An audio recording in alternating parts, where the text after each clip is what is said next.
Constitution, and educated them over to the idea that the task now was, as a result of the orientation of education to away from these briefly stated principles and self-evident truths.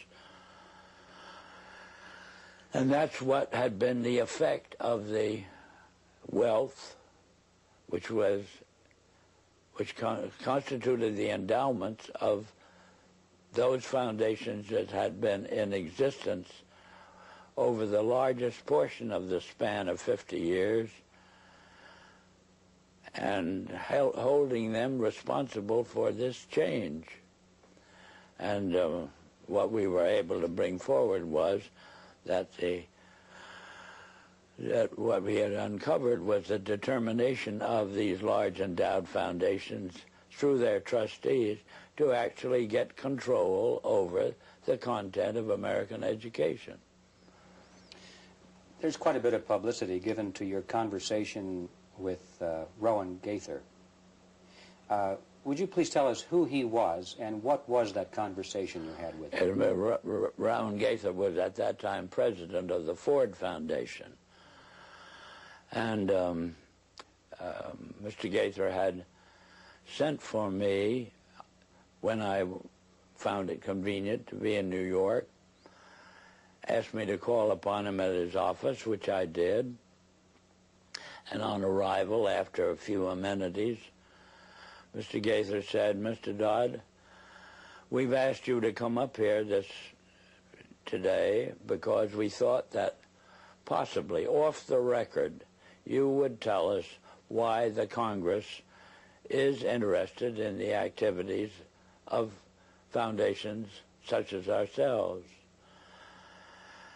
And before I could think of how I would reply to that statement, Mr. Gaither then went on voluntarily and stated, he said, "Mr. Dodd, all of us that have a hand in the making of policies here have had experience either with the OSS during the war or the European Economic Administration after the war.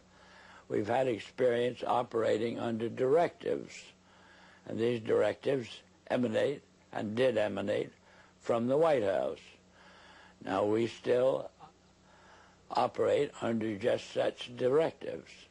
Would you like to know what the substance of these directives is?" And I said, "Yes, Mr. Gaither, I'd like very much to know." Whereupon he made this statement to me, namely, "Mr. Dodd, we here operate on in response to similar directives, the substance of which is that we shall use our grant-making power so to alter life in the United States that it can be comfortably merged with the Soviet Union." Well, parenthetically, Mr. Griffin, I nearly fell off the chair. I, of course, didn't, but my response to Mr. Gaither then was, "Oh, Mr. Gaither, I can now answer your first question. You forced the Congress of the United States to spend $150,000 to find out what you just told me.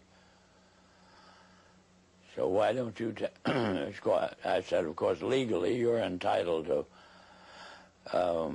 make grants for this purpose, but I don't think you're entitled to withhold that information from the people of the country to whom you're indebted for your tax exemption. So why don't you tell the people of the country that's what you told me?" And his answer was, "We would not think of doing any such thing." So then I said, "Well, Mr. Gaither, obviously, you forced the Congress to spend this money in order to find out what you've just told me." Mr. Dodd, you have spoken before about some interesting things that were discovered by Catherine Casey at the Carnegie Endowment. Can you tell us that story, please? Yes, I'm glad to, Mr. Griffin. this experience that you have just referred to came about in response to a letter which I had written to the Carnegie Endowment for International Peace, asking certain questions and gathering certain information. And on the arrival of that letter, Dr. Johnson, who was then president of the Carnegie Endowment, telephoned me and said, did I ever come up to New York? And I said, yes, I did, more or less each weekend. And he said, well, when you're next here, will you drop in and see us? Which I did. And again, on arrival at the office of the endowment, I found myself in the presence of Dr. Joseph Johnson, the president, who was a successor to Alger Hiss, two vice presidents, and their own counsel, a partner in the firm, Sullivan and Cromwell. And Dr. Johnson said, after, again, amenities, Mr. Dodd, we have your letter. We can answer all those questions, but it'd be a great deal of trouble. And we have a counter-suggestion. And our counter-suggestion is that if you can spare a member of your staff for 2 weeks and send that member up to New York, we will give to that member a room in the library and the minute books of this foundation since its inception. And we think that whatever you want to find out or the Congress wants to find out will be obvious from those minutes. Well, my first reaction was they'd lost their mind. I had a pretty good idea of what those minutes would contain, but I realized that Dr. Johnson had only been in office 2 years, and the vice presidents were relatively young men, and counsel seemed to be also a young man, and I guessed that probably they'd never read the minutes themselves. And so I said I had somebody, I would take it.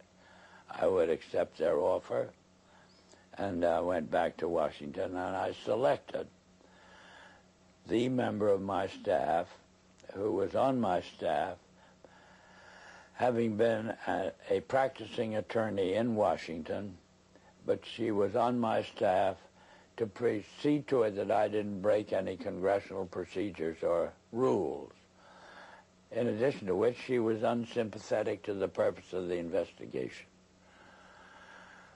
She was level-headed and a very reasonably brilliant, capable lady.